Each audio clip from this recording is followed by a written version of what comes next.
This month's podcasts are sponsored by Aubergine Legal. Do you sometimes worry that your business isn't meeting all its legal compliance requirements and wonder if you're ticking all the legal boxes? Are you losing sleep worrying about a piece of legislation that you may or may not be complying with? Perhaps you need some help with your client contracts or your data protection compliance. Or maybe you're worried that your website doesn't have the right documents or legal notices in the right place. Perhaps you have a brand that you want to protect with a trademark. How about if you could outsource it all and eliminate all of your worries? If so, then get in touch with Aubergine Legal, a friendly commercial legal consultancy offering practical and clear commercial legal advice without the overwhelming legal jargon, taking the worry away and helping you to protect your business and minimise your risks. Aubergine offers a free 30-minute consultation if you have any questions or want to find out if they can help, and you can access this link and book your free 30-minute call via the link in the show notes.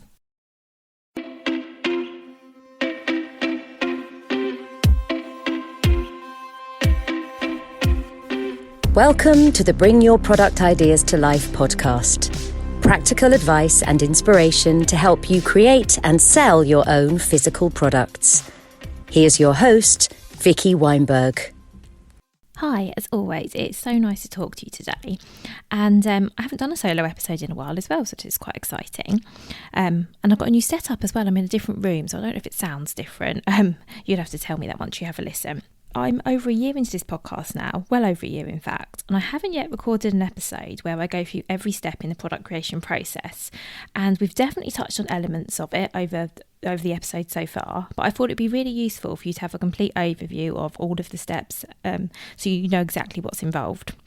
I have a fantastic free download for this episode which talks you through all of the steps with some additional ones that are needed to get the business side set up. Those are provided by Gemma Waits, who's the founder of All by Mama and a business startup mentor. Links to the checklist plus the episode I did with Gemma are in the show notes for this episode, which you can get by clicking on the episode details wherever you're listening, and there's going to be lots and lots of things in there today because there are lots of episodes in the archive that go through some of the aspects we'll talk through today in more detail, and I'll be sure to link to all of those. Today is going to be a bit of a quick sort of whiz through it all, just really to give you an understanding of what's involved and all the pieces that sort of you need to be thinking about when you're looking to create your product. And as I say, there's so many resources available on my website that can talk you through different aspects of that in more detail. And of course, if you want to talk through any of it with me sort of personally, then you can always book a product creation call via my website, which is vickyweinberg.com. If you are looking to create your product yourself, so perhaps you're looking to hand make your product, then some of the steps, particularly when we start talking about sourcing, are probably not going to be as relevant for you. But bear with us because once we get towards the end and we start talking about marketplaces and preparing your product to sell, then I think you will definitely want to listen to that part. Okay, so let's get going. The very first thing you will need to do is define what your product is and who it's for. And I suggest you really take some time to think about this. So what is your product? What problem does it solve? And who's going to buy it? To give an example, what I mean by this is rather than saying, well, my product is a blanket, maybe you would say, well, my product is a really super lightweight blanket and it's for parents who want to keep their babies snug and warm and secure without them overheating. That's just an example. Knowing who your customer is can really help ensure that you create the product they want. It makes it easier to find them, which you're going to need to do because in the next stage, I'm going to suggest you actually talk to your ideal customers and you find out a little bit more about what they're looking for in a product like yours. So knowing what your product is, even if you don't know all of the details, but sort of knowing what you're looking to achieve and knowing who will be the person that will buy it will help you so much. So that is the very first thing I suggest you do. The next stage is validating your product idea. And my top piece of advice here is don't ask your family and friends, or don't just ask your family and friends. This to me is really important because, well, for a few reasons. One is that they just might not be your ideal customer. They also might really want to support you. In fact, I'm sure they will want to support you. So they might tell you what you want, they think you want to hear. They might say, yes, this is brilliant. This is really good. Just because they think you want to hear that. That might not necessarily be their opinion. And that's lovely and really supportive. But long term, that might not be that helpful. Or they might go the other way and be really cautious because, maybe they're a bit risk averse. They're sort of worried about what you're undertaking, and that might sort of put you off a little bit. So I'm not saying don't talk to your friends and family. I'm not saying don't listen to their opinions. I'm just saying that unless they really are your ideal customer, do take it all with a pinch of salt and focus on the people who, you know, will ultimately be the people that would be potential customers for you. So maybe you know some potential customers personally. Maybe they're people in your sort of friendship group or people that you know. Or if you don't know any personally, I think you should be able to find them. I think Facebook groups are a really good place to find people, or other online or even offline groups. So you need to basically find them and ask them some questions. So I did an Instagram post about this a while ago, and I've also blogged about it before, and I will link to the blog posts in the show notes. My very favourite question to ask is, if you were buying let's use blanket as an example. If you were buying a blanket for your baby, what would it need to do? What would it need to be to really exceed your expectations? What would make it really special and worth you purchasing it? I guess it's about finding out what their priorities are for a product like this. You can also ask if they've bought a product like this before, so maybe even ask them which they've bought, what they consider buying, what features would put them off, what they'd expect to pay. It's all kinds of things you can ask that will give you really good information when you're thinking about what your product actually is and entails. And I just want to say as well, you can do all of this without giving too much away. If you don't feel comfortable saying to somebody, I'm looking to create this product, can you help me? You know, I'd love to know your opinion. You don't need to do that. There's nothing wrong with just asking someone in conversation, oh, have you ever bought one of these? And what did you think about it? You don't need to say that you're looking to create one, unless you want to, of course. And even if you do, you can still keep it fairly close to your chest. You don't need to share all the details if you don't want to. At some point, I recommend that you do tell people the product's coming, but that can be at a much later stage, and we'll talk about that when we get there. So once you've spoken to your ideal customers, the next thing I suggest you do is carry out some market and competitor research. And by this, I basically mean look at other products that are out there. This is so easy to do online, which is great because at the time of recording this, the shops have actually mainly shut.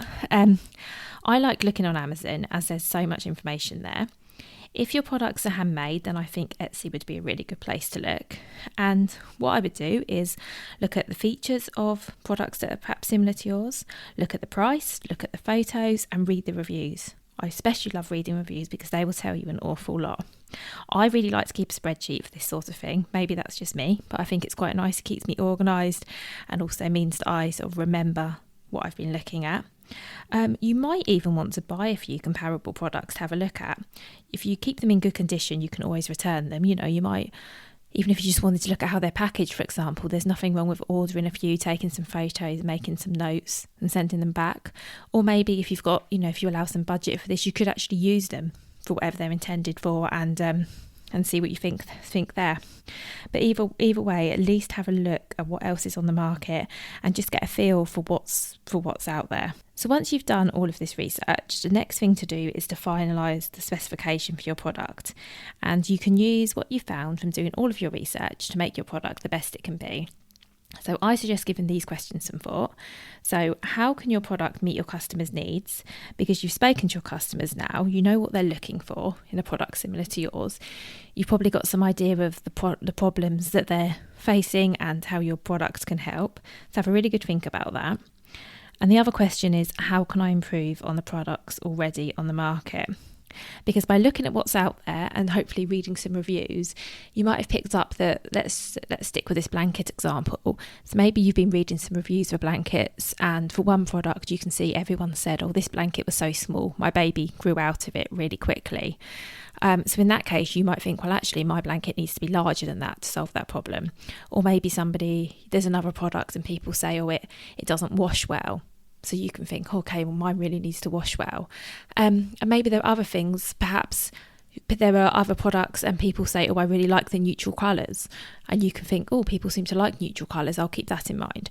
So that's the kind of thing that I mean. And I'm certainly, I just want to say, not talking about copying anything anyone else is doing. It's just looking at what's out there and creating a product and thinking about where yours might fit. And I know that I've asked you to do an awful lot of things before you even get to the fun bit about, sourcing your product and stuff like that, and thinking about how it looks and packaging and the more creative things. But I really, really do think it's worth spending the time up front to do your research, because I think that gives you such a much better chance of success. So your specification, so we're going to go down into real details now, really needs to include everything that a supplier would need to be able to quote for your product correctly. You're not going to send it to any suppliers at this point. But you really need to have a really detailed view of what's your product made of, how big is it, sort of all the components that make it what it is. And you probably won't be surprised to hear I have a full episode on this, so that will really help you, and that's also available as a blog post if you prefer.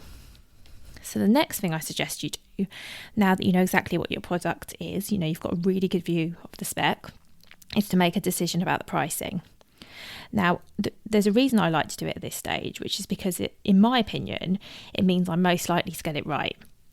So if you think about it, you've done lots of research, you've asked lots of people their opinions, you know the market because you've gone and had a look at what else is out there, you've seen what your competitors are charging, and you should also know how your product compares against theirs.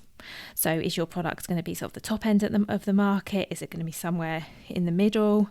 I think that you should hopefully have a really good understanding of this.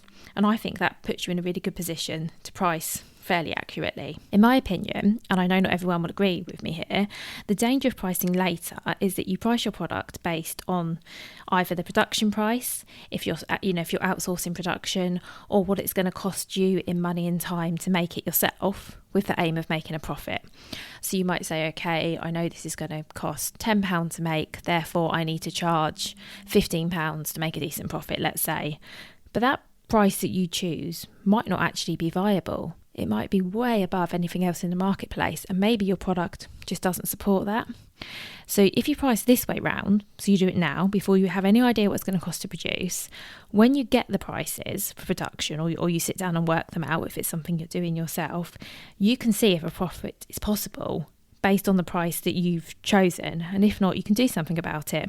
So you might try looking at other suppliers, you might try sourcing in other countries, you might tweak your spec a little bit. Whatever you do, I just think it sort of negates the risk of you putting a product into the market that is way more expensive than anything else out there, not making the level of sales that you need because it's perhaps slightly overpriced, because you've priced, just based on making a profit. So that's my view on that, and that is why I like to do this step early. The next thing you might like to do, and this is completely optional depending what your product is you might want to start thinking about contacting a designer and thinking about branding and logos and that kind of thing. As I say, this is optional, depends what you're selling, but I think at the very least you'll probably need a logo. I use 99 Designs for all of my design work. I really liked it, and again I will link to it, but of course you might want to find a designer elsewhere. Just bear in mind that if you're looking for someone to help you with your packaging, you will need to find a designer who specialises in packaging design, because that's slightly different. So the next thing I suggest doing is deciding where you'd like to ideally source your product. I say ideally because depending on where you're listening to this from, it might be the case that actually in the country that you live in, certain products just aren't made. So I'm based in the UK. I did a whole episode fairly recently on sourcing products in the UK versus sourcing product overseas. And in conclusion, it really depends on what you're looking to sell. Because as I say, not everything is made everywhere, and also sometimes the prices just might not be affordable for a small brand as well. So I would weigh up both options. I would perhaps look at different countries where you can source your product from. It doesn't just have to be the UK or the US or China. There are plenty of other countries with production facilities to make all kinds of things. So maybe think outside the box a little bit here. If you have the time, I think you can always look at both options. So perhaps you might look at sourcing your product in the UK and, say, Turkey as an example. Perhaps you would contact suppliers in both. You'd then be able to compare the costs, the quality, the lead times and everything, and make a decision. So you don't necessarily need to decide where you're going to source your product from right now, but I think you need to think about where you're going to look, because soon, well, in fact, in the very next step, I'm going to suggest you start researching some suppliers. Now, I did a whole episode on this as well, because it's a very big topic. And my main advice here is to be thorough. So you know what countries you're looking at this stage, and now you're going to start looking at suppliers that you believe can help you and can produce what you want to produce. My other piece of advice is there's nothing wrong with Google. So Google is a great place to find suppliers and also to do some research on verifying your suppliers. There are also other marketplaces that you can go to as well, mainly if you want to source in China. So Alibaba is a big one. I talk about that a lot in the episode that I mentioned. If you're looking to search for suppliers in your own country, so for example, if I was looking for suppliers in the UK, I would probably just rely on Google, because while there are some sort of marketplaces out there, in my opinion, Google's the best place to look. So the next thing you want to do is prepare your supplier communication. So this is what you're going to send out to a supplier to say, hi, this is me, this is what I'm looking to make, and this is my spec. Again, there's a full episode on this, and I'm so sorry to keep saying that, but there is. And what you're looking for here, which I think I mentioned a bit earlier, is a brief that's so tight that anyone looking at it knows exactly what you want, and there's just no ambiguity. That covers the spec, but you also need to have some sort of cover email that goes with that.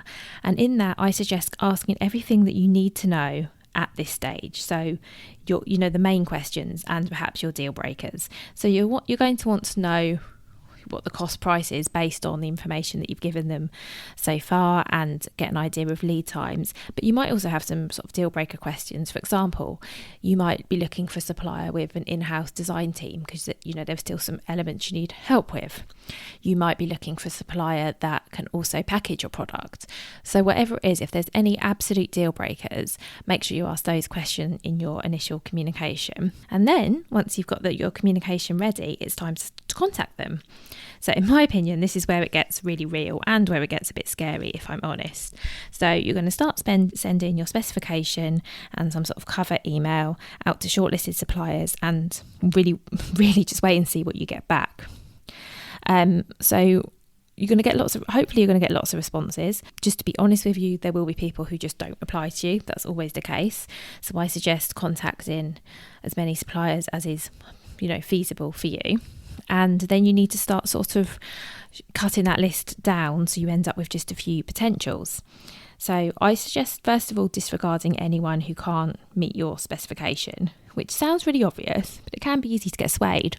I remember when I was looking to source my first product, I was looking for a product which was 100% bamboo, and I would get suppliers saying, well, I can't do that, but I could do 80% bamboo and 20% organic cotton. And I did waste a lot of time thinking, oh yeah, maybe I could do it. Does it have to be? And which was silly, because I knew what I wanted. I had it clear in my mind. I shouldn't have even been entertaining it. I should have just said thank you for your reply, but no thank you. And the other people I would suggest disregarding is anyone where communication is a bit of an issue. So whether that's a language barrier or whether they're simply not great at responding, you send an email and wait 5 days for a reply. Because remember, you're looking for a long-term relationship here, and communication is really, really key. Something else I'll say at this stage, because I know this is something that people can worry about, is you don't need to send all of your designs and the exact details for your product at this stage, and in fact I certainly wouldn't recommend it. You just need to give them as much information as needed to quote. So for example, if yours is a printed product, it's going to be in 2 colours, say it's in 2 colours, you don't need to send over the full designs at this stage.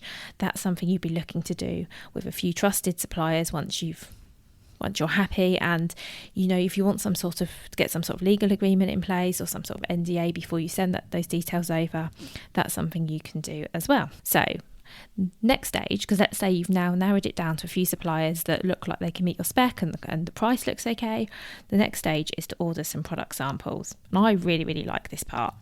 I suggest you order 2 or 3 samples from suppliers that you feel happy placing an order with, assuming the sample is up to standard. And then those samples are going to get made either to your specification, or perhaps you're just asking for stock samples. Again, I've touched on this in previous episodes. I like getting samples made to your spec if you can afford to, but as with everything, it really comes down to what kind of product you're looking to create. So when those samples arrive, I suggest waiting until you have all of them so you can compare them with each other. If you have similar products at home, perhaps you could, or you've ordered some products while you were doing your research, you can compare the samples to those as well. If your product is something you can use or wear or whatever, then I say do it. Wear it, wash it, play with it, whatever. See how it stands up to day-to-day use. And if there are any issues, hopefully you'll find them before a customer does. Because remember, at this stage, you can still change things. You haven't ordered, a big production. You've just got one thing and it can still be tweaked. Depending how comfortable you feel or how relevant this is, maybe you want to show your samples to other people. Maybe you want to let other people use your samples. I'll leave that completely up to you, depending on whether that's relevant or not. That is just another idea, and it's quite a nice way of getting people engaged. So it's now you've done all of that, it's now decision time. So you've seen all of the samples, you've got all your quotes in, this might be the time where you're looking to place your order. If you did want to discuss costs or order quantities, perhaps the cost is slightly too high, or you want to order a few less than your supplier would like, this is the time to try and negotiate. Now, you may or may not get what you want, you may meet somewhere in the middle, but this really is the time to do it. It's because now the suppliers know that you're serious. They're going to be well aware initially that you're going to be reaching out to lots of different people and having lots of different conversations, but now they know you're serious and you're serious about working with them. You've paid them perhaps for a sample, and this is basically the time when I think you can start to negotiate. Okay, so let's say you've placed your order, so well done, that's amazing. If your product is being sourced somewhere other than the country you live in, you're going to have to think about shipping. So if you're sourcing abroad, you need to work out how to get your products here. And again, there is another whole episode on this, which is well worth a listen, as shipping is an absolute minefield and there's a lot to get your head around. If you only listen to one of the episodes that I've sort of highlighted to you today, I think this one actually might be it. You might also want to think about shipping before you even place your order, because remember, while I'm going through the steps here, this isn't set in stone. You don't have to do things in the exact order that I'm suggesting, other than the research at the front. They do need to be done first. But it might be that the shipping methods, the shipping terms that you choose will impact on your final product cost. If that's going to be the case, I suggest perhaps looking at shipping before you even place an order. You also need to work out how and where you'll store and ship your products. Basically a plan for how you're going to fulfill them. So will you store your products yourself? If so, where? Will they be in a spare bedroom? Will they be in a garage? Where they're going to be? Also think here about how much room they're going to take. I know lots of people, myself included, who've made the mistake of having boxes sent to their home and thinking, this looks like a lot more than I expected. I've got no idea where I'm going to keep these. And then having like a living room full of boxes for weeks or months or whatever it is. So do try and think about this in advance. And for fulfillment, will you be sending them out to customers yourself, or will you be using a third party? It is time to make a plan. If you're going to be fulfilling orders yourself, you might need to buy boxes or bags or something to ship them in. Have a think about all of this now, because once you've placed your order, you are going to have some kind of lead time, whether it's weeks or months, and this is a really good time to get organised and just think through sort of all of these other aspects. I also suggest you use this time to decide where you're going to sell this product. There is an episode on this, which I think is starting to be my catchphrase for this episode. And in that episode, I go through lots of marketplaces and I talk about the pros and cons of each, what kind of products they're good for. And if you're undecided about where you're going to sell your products, I do think it's worth listening to.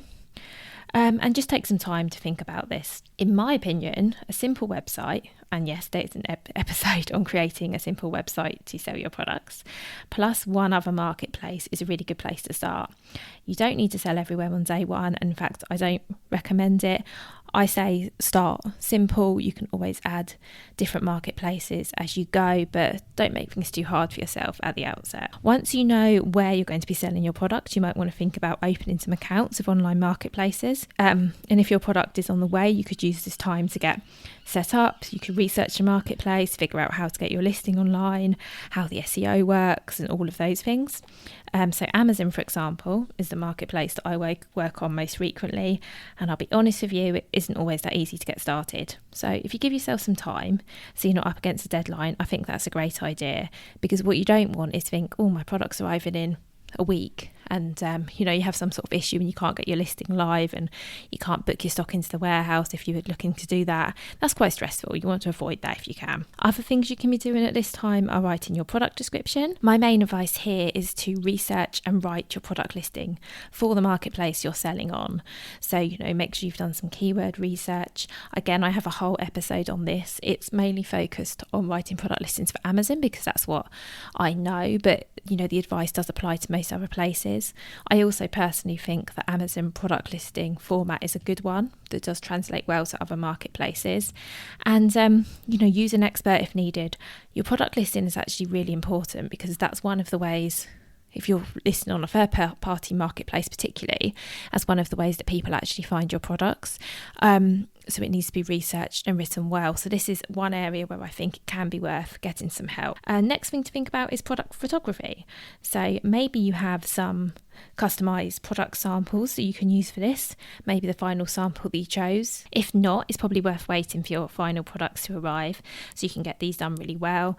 In fact, if you didn't have packaging samples at the outset, then it possibly is worth waiting until you have those. You can get some pictures of your product packaged as well. Remember that you don't necessarily need to pay for a product photographer. You can take professional looking photos yourself, just using a smartphone or a simple camera. And I promise this is the last time I'm going to say it, but there is actually an episode on that. So there you have it. If you've gone through all of these steps, then your product is here and it's either ready to sell or very, very close. And what the next steps look like will really depend on your product and the channels you've decided to launch on. Either way, I suggest talking about your product and getting people as involved as possible before it even arrives, so they're excited to buy it when it is available. And finally, good luck. Remember, there are lots of free resources, including the checklist version of this episode. There are lots of blog posts and a back catalogue of episodes available at my website, which is vickyweinberg.com. And all of this is free, and all of it I really hope helps you. And if you need sort of any bespoke advice from me on anything I've covered or anything I haven't covered, then you can contact me through the website, which again is vickyweinberg.com. So thank you so much for listening. Have a lovely week, and I will speak to you again soon. If you've been inspired to start a podcast in 2024, I really recommend my podcast host, Captivate. Captivate were my top pick when I started podcasting 4 years ago because of how easy it was for a complete novice like me to get started. I've stuck with them for the last 4 years because Captivate is still really simple to use. They keep adding great new features like the ability to share ads like these, and they've just been really reliable. So when you're ready to start your own podcast, you can use the link in the show notes and get a free 7-day trial with Captivate.